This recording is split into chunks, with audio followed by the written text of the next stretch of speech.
I'm sorry, you're getting your cameras ready.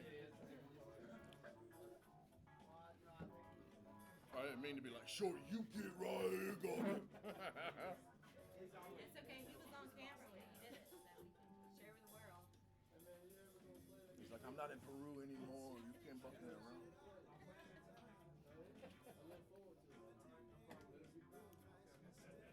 What y'all shooting? What y'all shooting? It's what? One of them's the Crooked Cow Caramel Bourbon Whiskey. One of them's the Rum Shada, so cinnamon cream, and then Bailey's. It's a flight. I'm trying to figure out what direction we might go in. They're all dangerous. Honestly, the rum shot is the one that used to disappear from my fridge first, but on ice is perfect. It really is. And we can do those in coffee if you're a coffee drink kind of girl too. So anyway, just something to think about. How did you want it, John?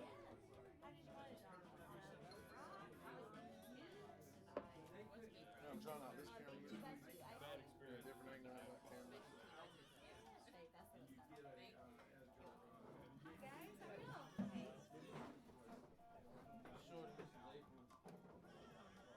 Shorty, this is April. Nice meeting you. It's very nice. This is April.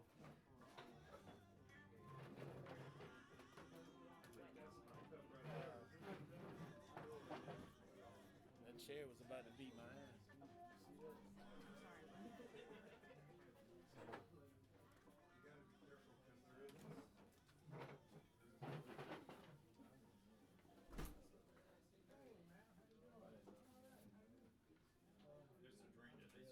There he is.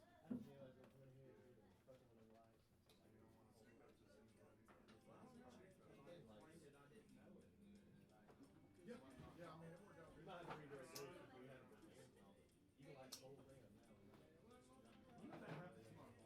Yeah, no, And there's ones in front, you want to have that. This is us.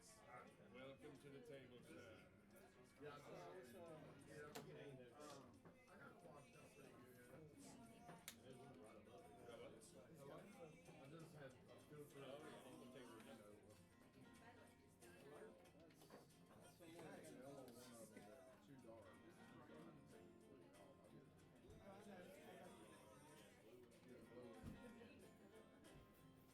But I appreciate it. It looks nice and neat.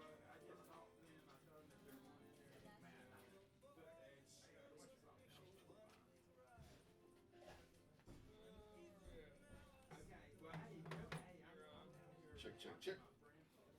All right, all right. Let me see. Oh, damn it. It's still picking me up all the way over here. I'm like almost at the side. What's going on, everybody? It's Monday night, and it is comedy night here at the Foster's Lair. Y'all doing all right tonight? Everybody good? Yeah. They're good. They're good. We got Mr. Shorty, the comedian, is going to close the night out, and we're excited to have him. He just went to Peru. How long were you in Peru? How long had it been before you had been there last time? 7 years. It was 7 years. I bet a lot changed, huh? Oh yeah. Yeah, 7 years is a long time. We're glad to have Shorty here tonight because Big Cardo was supposed to be here, and he was not able to get off of work. So a lot of people have slave drivers as bosses. It's a damn shame, you know what I'm saying? So tonight's going to probably be a little bit of a short night because we only got two performers. And Tim is first. Where is he at? Tim, you first. Yeah. You're not gonna open or nothing? I mean, I can, you know. Yeah, man, let's warm it up a little Okay, bit. well, shit. I'm laughing before I show up, bro. Okay. What? What? All the pressure on me. Oh yeah, my checklist. I don't even get paid for That's this shit. good. Do your job, motherfucker. That's good. First off, this is my show, son. I'm the one giving you stage time. So you hush. If I want you to jump up here, you do it, damn it. You non-playing guitar motherfucker. So this is the Jest Joust Comedy Calamity, and I am Happy Bones Jones. Happy Bones means joints, and Jones and for joints. Yeah, that's what I do. We got the judges. We got Doug over here. Oh, Doug James. He's an artiste. We got another artiste, Mr. Onion, multi-layered. And then we got Shorty with us tonight. I'd like to thank the Foxes Lair and Melinda and Candace for letting us do this. Candace was like, yeah, Mondays was my day off, motherfucker. You know. So everybody try to keep your talking down to a minimum. If you have phones, turn them down or put them on mute or whatever. We'd appreciate that. I do have an invisible bouncer that walks around randomly, and if your phone rings or something, he'll put you in a headlock and drag you out. I've never seen him before, but it really happens. It feels like I'm at like an AA meeting tonight because a lot of y'all are drinking coffee with me. But I'm here to tell you that I am not an alcoholic, and I hadn't drank in a while. I'm not against alcohol, you know what I'm saying? Because, you know, it's a good time. You know, it's a good time. But, you know, I drank enough the first part of my life where I don't really have to drink it anymore. I'd like to thank my sponsors, Quest Sound and Productions. And we also have Art of Bell Aim is our photographer that does the photos for everybody at the end of the 6-week shootout, which I'm going to talk about right now. So, we had a 6-week shootout last week, and this is the reboot. So, the next 6 weeks, the winners from each night will come back on the 7th week for the 6-week shootout once again. I want to tell John Meeks, thank you very much for the lights and all the work that he's done for free, helping us out here at the show. Appreciate it. And if y'all are mad about how bright the lights are, you can blame Meeks, you know? I just figured it out, man. So tonight the premise is the horrors of a dive bar bathroom stall, and I've been a lot of those. It's funny because I always thought it's hilarious. You'll be in like a rave or something, everybody's dancing, everybody's sweaty, and then you stop and you're like, man, I'm gonna go to the Waffle House or something, man, I'm hungry. And then the lady's like, I don't eat that trash. I keep my body fit. And then 5 minutes later, we're doing Molly off of the toilet seat. I'm like, this is confusing.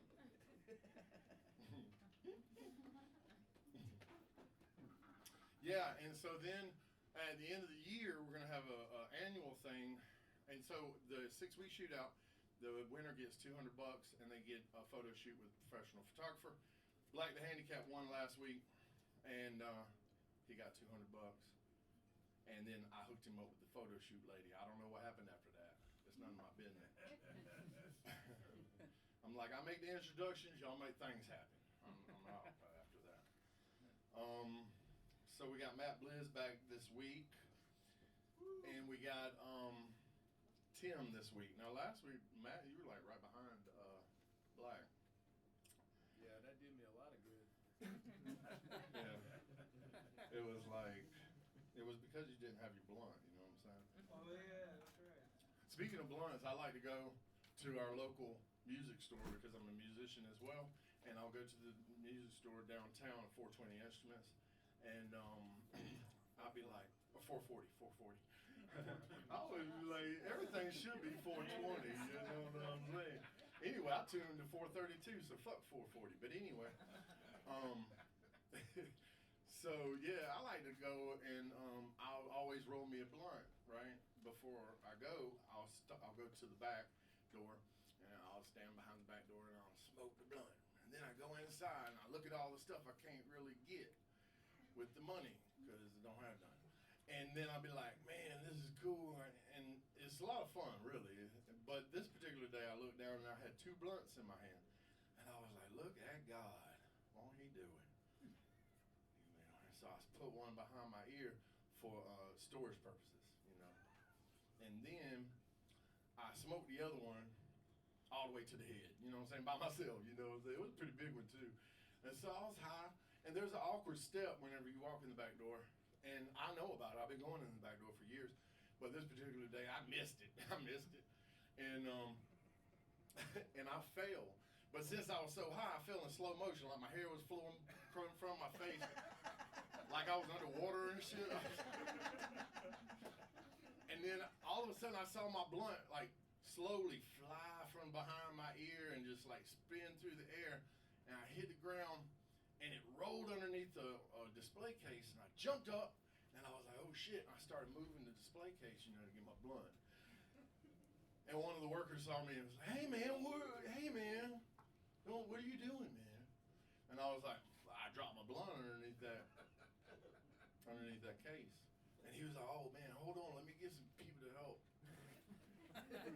Now you can do that in your local music store, but I don't suggest doing that in Target.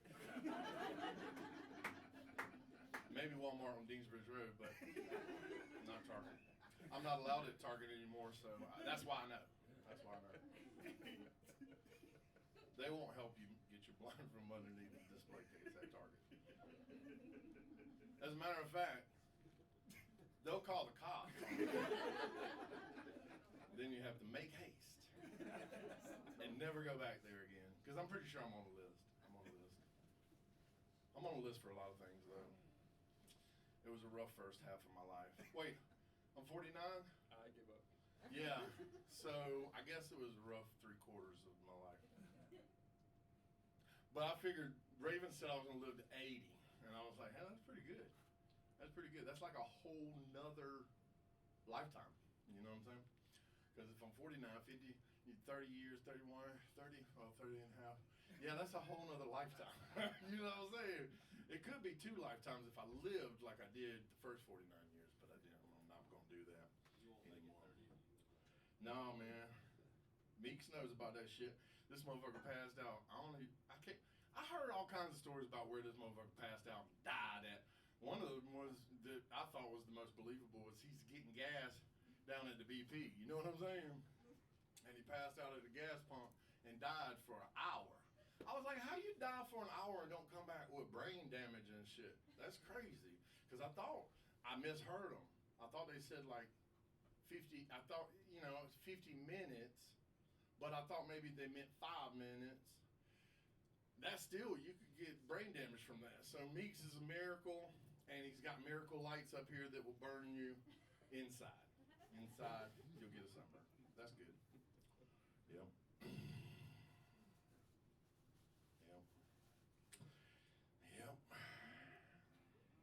Yep. I'm okay with awkward silence.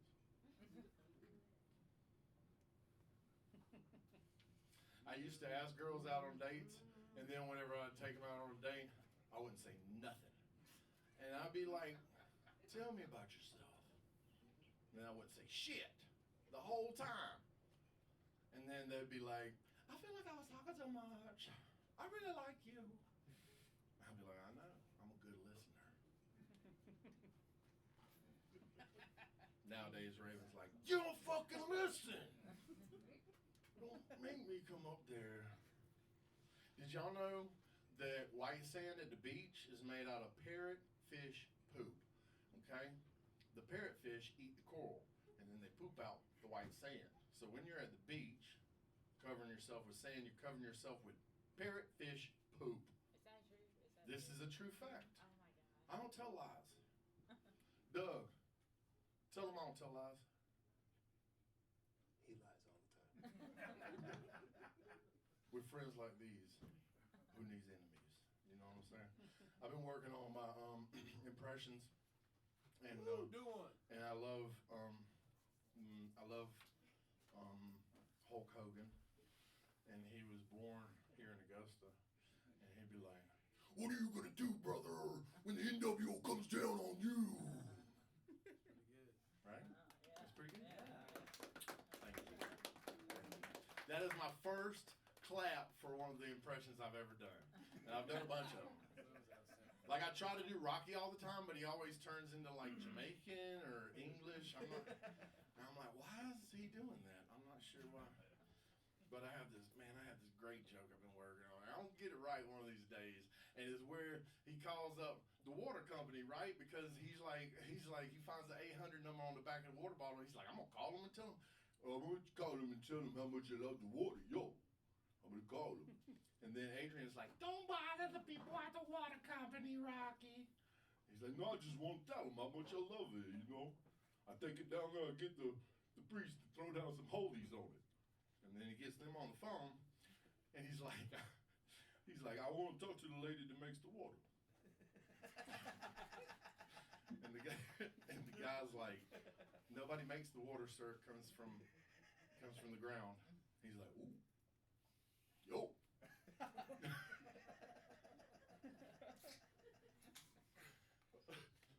That's crazy.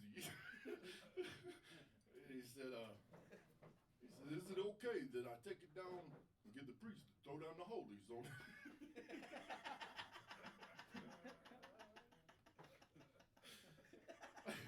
And he goes, I'm Rocky Balboa.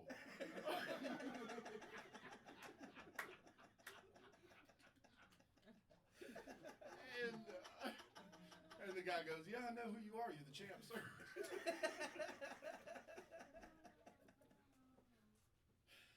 And then at the end, he goes, Adrian, read it. How do you say it? She whispers in his ear, and he goes, oh yeah, Evian!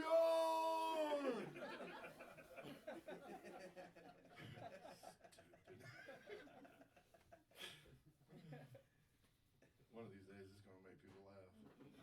I'm going to get it right. I keep working on it.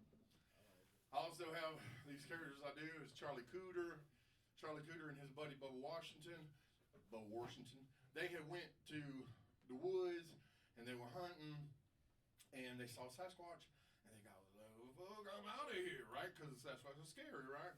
So he took off, right? They took off, and turned out that baby Sasquatch had stowed away in their truck and like knocks on the door whenever they go in their house, and they're all fucking freaking out shit.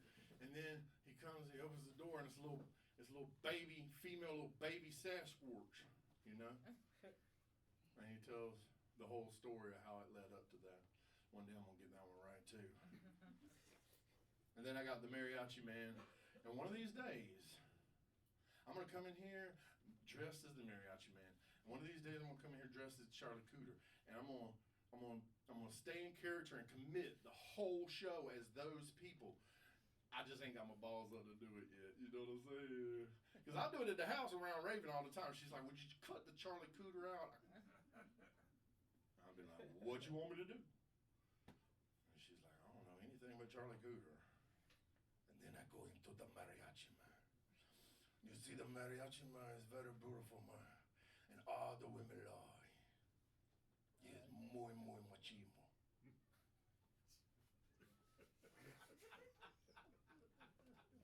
He sees him from across the room, and he thinks to himself, I'd like to boom boom.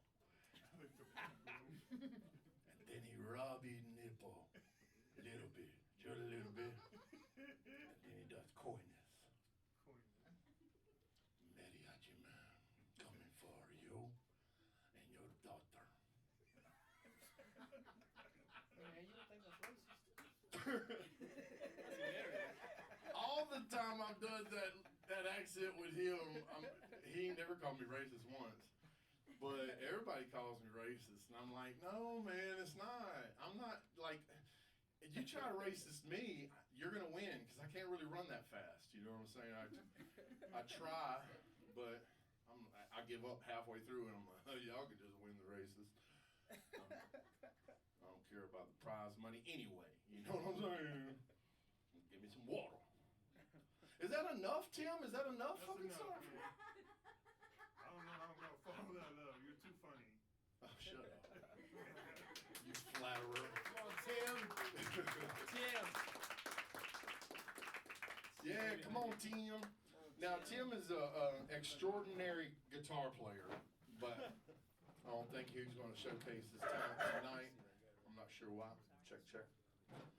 Everybody give it up for Tim Stevens. Hey, everybody. Give it up for Happy, man. He did a great job, didn't he?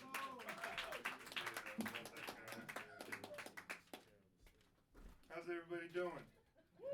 Doing Hey, good? Tim. Yeah. I wanted to open up with something. I I need a volunteer. Candace, where's Candace at? Where's Candace at? Is she gone? Did she leave? I think she went outside. She went outside. She knew I was going to call on her.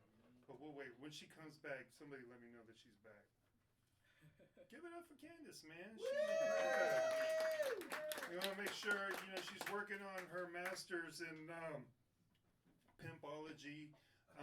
She's I finally got it right. There she is. There's my Candace. Pimp, yeah. So make sure you tip her good.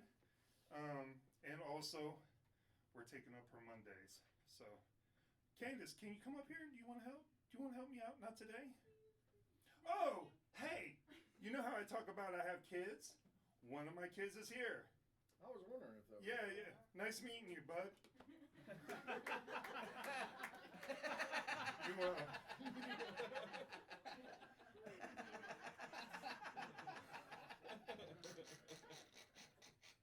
and, I don't know, you want to go to discotheque after this? Discotheque.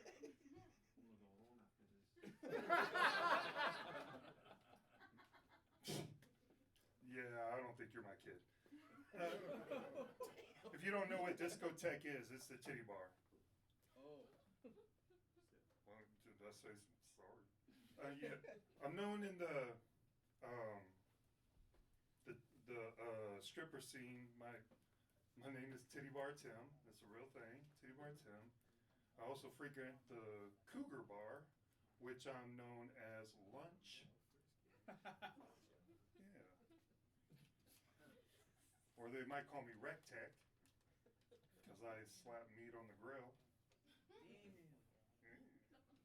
Oh my gosh, just a little bit of giggles. But anyway, so yeah. Have you ever walked in a bathroom and feel like somebody owes you an apology? No, never? I've walked in the bathroom many times and I'm like, I don't know who was in here before me. I think it was my son, but he's on punishment. God, man, the bathroom stinks. I was going to say about my joke about being in, there's one thing about me, like I think of these jokes and then you guys steal them. And then I can't come up here and tell them. But one of them was going into one of those bars and you see some piss-ass drunk person just pissing all over the place, pissing all over the seat. And then you come back and you see somebody damn snorting coke off of the back of somewhere somebody pissed. It's just disgusting, man. I was like, ugh. I think you were created in the bathroom stall at one of those bars that I was at, son. Do you believe that? No. I wouldn't either if I were you. But yeah, the bathroom. Bathroom is an interesting place. I'm not really into all that. I'm kind of like I was raised around girls, and I don't know if I'm stereotyping or something, but I've always just been the only guy in the house. So I do a lot of things that other guys think that's weird, like putting the seat down. They think that's weird. I wash my hands after I pee. Things like that. And it's just been really interesting being a male in the male world, just raised around nothing but women, especially when it comes to things like that. I'm really kind of like bathroom shy or something like that. I don't like taking dumps in public. What about you, son? Do you like to take dumps in public? I know, that's why I say you owe me an apology and you're on punishment when we get home. Fucker, stinking up the place. How dare you? Disrespect the Fox's lair like that. Don't you know James Brown performed here? He doesn't appreciate that shit. Anyway, God bless the dead. The bathroom, stuff like that. I've shared about my children doing bathroom type stuff. It's not really a favorite topic of mine. I like to talk more about, sharing with others, like, random stuff. How about you? Would you like to be no? Nobody would. How about you, Aaliyah? You're like my namesake. Come up here with me, Aaliyah. Come on. Yeah, give it up for Aaliyah, everybody. Give it up for Aaliyah. Come here. So me and Aaliyah, we've known each other. I named my And the tattoo, I got the tattoo that proves it. You could come and see it. And so you and I are going to play a game.